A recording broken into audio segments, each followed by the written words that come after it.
Today's video tutorial will show you guys where to go to find the keyboard suggestions privacy feature found on your Android phone with Android 15.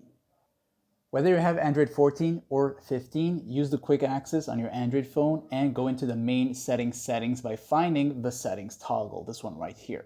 Now, once you're here in this section, you don't want to go ahead and type in keyboard suggestions. It's going to give you a whole bunch of things that you're not looking for. So what you're going to do to find this feature is go down and look for the privacy settings or security and privacy. For some Android phones, it's going to be called privacy or security and privacy. Once you find it, go into it and you'll see this section here where you can go ahead and set up your lock screen if you haven't done so, and a few other security features. Then go down to the privacy section, going down all of this here until you see other settings.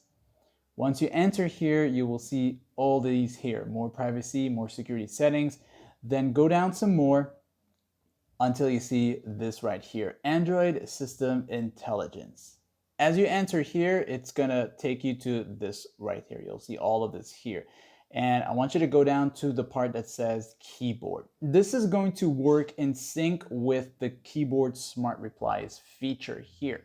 So if you want the whole smart texting feature here, this is gonna be basically like it showing you some smarter replies or suggestions as you are typing in the keyboard suggestion strip. This is also gonna work in sync with Gboard keyboard. Most Android phones are using Gboard keyboard as a default keyboard. So make sure you have the latest update for that keyboard and check for this feature. If it's turned off, go ahead and turn it on so it can help you with faster replying, like and sub.